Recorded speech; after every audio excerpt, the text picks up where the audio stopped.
مسئلہ یہ ہے کہ اگر شک کرے کسی غیر رکنی عمل کے سلسلے کہ بجا لایا یا نہیں لایا، وہ عمل رکن نہیں ہے، جیسے سورہ حمد، سورہ دوسرا سورہ واجب ہے لیکن رکن نہیں ہے، جیسے تشہد واجب ہے رکن نہیں ہے، کسی غیر رکنی عمل کے بجا لانے یا نہ لانے میں شک ہو، اس کے بعد والے عمل میں اگر مشغول ہو چکا ہو، مثلا سورہ پڑھنے میں مشغول ہے، سورہ حمد کے بارے میں شک کیا سورہ پڑھتے ہوئے اس میں نے سورہ حمد پڑھا یا نہیں پڑھا، تو یہ شک بعد محل ہے، اپنے شک کی پرواہ نہ کرے اور نماز کو آگے بڑھا۔ ابھی بعد میں یاد آ جائے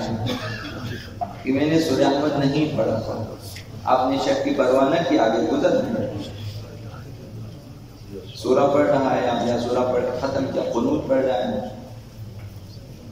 یاد آیا کہ میں نے سورہ نہیں پڑھا تھا، جب کہ شک ہوا، میں نے شک کی پرواہ نہ کی، میں آگے بڑھا، پتہ چل گیا کہ سورہ میں نے نہیں پڑھا ہے، تو اب رکن کو دیکھنا چاہیے، بعد والے رکن میں داخل ہو چکا ہو تو شک کی پرواہ نہ کرے۔ مثلا جو ہے قیام کے بعد رکن رکوع ہے، رکوع سے پہلے حمد، سورہ حمد، سورہ اور اس کے بعد قنوت وغیرہ ہے، یہ رکن نہیں ہے، تو جب تک رکن میں داخل نہیں ہوا تو آپ واپس آئیں گے اور پڑھیں گے۔ اگر رکن میں داخل ہو چکا ہو، مثلا اگر رکوع میں آپ جاتے ہو، رکوع میں یاد آیا سورہ حمد نہیں پڑھا تھا، شک ہو چکا تھا، میں نے پرواہ نہ کی، میں نے نماز کو آگے بڑھایا اور ابھی رکوع میں یاد آیا کہ سورہ حمد میں نے نہیں پڑھا، چونکہ آپ بعد والے رکن میں داخل ہو چکا ہے تو لہذا اپنے شک کی پرواہ نہ کریں، اس کی نماز صحیح ہے،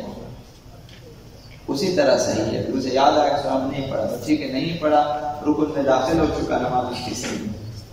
اگر رکن میں داخل نہیں ہوا، سورہ پڑھ رہا ہے، یاد آ گیا حمد نہیں پڑھا، قنوت پڑھ رہا ہے، یاد آ گیا نہیں پڑھا، کیونکہ یہ قنوت مستحب ہے،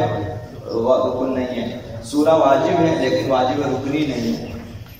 تو ابھی تک قنوت میں مصروف ہے، یاد ہے کہ حمد نہیں پڑھا تھا، تو واپس جا کر سورہ حمد پڑھنا چاہیے، پھر دوسرا سورہ پڑھنا چاہیے، پھر قنوت وغیرہ اگر پڑھنا ہو پھر وہ بھی پڑھنا چاہیے، اس کے بعد رکوع میں آ کر نماز کو آگے جاری رکھنا چاہیے۔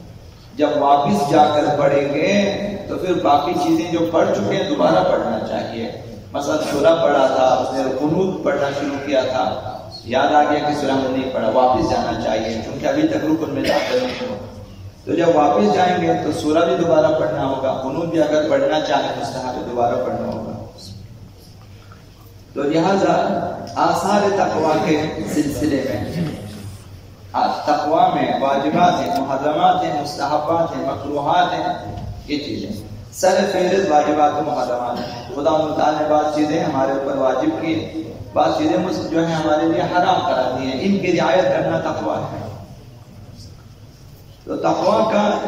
چوتھا بڑا فائدہ یہ ہے کہ آپ کا دشمن آپ پر مسلط نہیں ہوگا، خداوند متعال متقی شخص کا مددگار ہوتا ہے، خداوند دشمن کو آپ کے اوپر غالب آنے نہیں دے گا۔ خداوند متعال نے سورہ آل عمران میں 20ویں آیت میں فرمایا، 120ویں آیت میں کہ ان تصبروا وتتقوا، اگر تم صبر کرو گے، ثابت قدم رہو گے اور تقوی اختیار کرو گے، یعنی واجبات اور محرمات کی پرواہ کرو گے، رعایت کرو گے، لا یضرکم کیدہم شیئا، دشمن کی فریب کاریاں، دشمن کے دھوکے، دشمن کی مکاریاں، اس کی چال بازیاں تمہیں نقصان نہیں پہنچا سکتا، خداوند انہیں رسوا کرے گا اور آپ کو مغلوب ہونے نہیں دے گا، یہ خدا متعال کا وعدہ ہے، ہمیشہ کامیاب رہیں گے۔ اور اسی سلسلے میں سورہ دخان کی 51ویں آیت میں فرمایا، ان المتقین فی مقام امین، اہل تقوی امن کی جگہ پر ہے، خدا متعال کی حفاظت فرماتا ہے، حفاظت کرتا ہے، گمراہ ہونے نہیں دیتا اور دشمن کو غالب آنے نہیں دیتا، تو یہ بھی کہ اہل تقوی کے لیے کہ دشمن کو خدا مسلط ہونے نہیں دیتا۔ اب امام جعفر صادق علیہ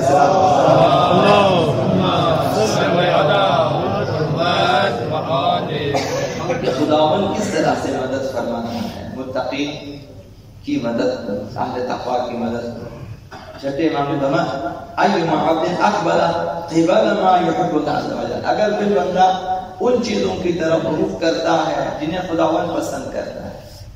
خداوند متعال کی پسندیدہ چیزوں کی طرف، یہی واجبات، محرمات، مستحبات، مکروہات، خدمت خالق، خدمت دین وغیرہ وغیرہ، ان کی طرف رخ کرتا ہے، اقبل اللہ قبل ما، خداوند متعال بھی اس کی آرزوؤں کو پوری کرے گا، خداوند متعال بھی دیکھے گا، توجہ فرمائے گا ان چیزوں کی جنہیں بندہ پسند کرتا ہے۔ یہ متبادل ہے۔ وَمَنْ يَعْتَصِمْ بِاللَّهِ عَصَمَهُ اللَّهُ، جو اللہ کی پناہ میں آئے گا خداوند اسے پناہ دے دے گا۔ تقویٰ یعنی واجبات کی رعایت کرنا، محرمات سے پرہیز کرنا، یعنی خدا کی پناہ میں آنا، خداوند اس بندے کو پناہ دے دیتا ہے۔ وَمَنْ أَقْبَلَ اللَّهُ قِبَلَهُ عَصَمَهُ، اور جس کی طرف اللہ رخ کرے اور جسے خداوند پناہ دے تو وہ کس قدر خداوند متعال کی پناہ میں رہتا ہے، لم یبالغ لو سقطت السماء على الارض، اسے کوئی پرواہ نہیں ہوگا کہ آسمان زمین پہ گرے، خداوند اس کی حفاظت فرمائے گا۔ او كانت نازلة نزلت على اهل الارض فشملتهم بليات، یا کوئی آسمان سے بلائیں نازل ہو جائے اور سارے اہل زمین کو لے لے، تب بھی شخص کو اس کی پرواہ نہیں رہے گی جو خدا کی پناہ میں آتا ہے۔ تو انفرادی طور پر بھی، اجتماعی طور پر بھی ہمیں واجبات و محرمات کی رعایت کر کے اللہ کی پناہ میں رہنا چاہیے۔ خداوند متعال ہمیں ذلیل ہونے نہیں دے گا، مغلوب ہونے نہیں دے گا، نیک نامی کے ساتھ، عزت کے ساتھ، احترام کے ساتھ دنیاوی زندگی ہم گزاریں گے اور اچھی طرح سے اخروی زندگی بھی انشاءاللہ العزیز کامیابی کے ساتھ رہیں گے۔ یہ اگر مثالیں ہمیں کان فی حزب اللہ بالتقوی من کل بلیہ، جب بندہ تقوی اختیار کرتا ہے، واجبات و محرمات کی رعایت کرتا ہے، وہ حزب خدا میں کھڑا ہوتا ہے۔ خداوند متعال یہ میرے گروہ میں شامل ہیں جن کی طرف خدا کی خاص توجہ ہوتی ہے اور ہر بلا سے محفوظ ہے، خصوصاً آخری زمانے کے فتنوں سے، گمراہیوں سے۔ آخری زمانے میں سب سے زیادہ لوگوں میں شکوک و شبہات و تردید پیدا ہو جاتے ہیں، دین کے بارے میں، امامت کے بارے میں، ولایت کے بارے میں، آخرت کے بارے میں۔ مثلا اس طرح لوگ تردید کے شکار ہو چکے ہیں ابھی بھی، ان سے بچا رہے گا۔ اگر مثلا آخر میں فرمایا الیس اللہ عز و جل، کیا خداوند یہ نہیں فرماتا ان المتقین فی مقام امین، متقین امن کی جائیگاہ میں ہیں؟ تو لہذا کسی نہ کسی طرح خدا متعال مومنین کی حفاظت فرماتا ہے، مومنین کو مغلوب ہونے نہیں دیتا۔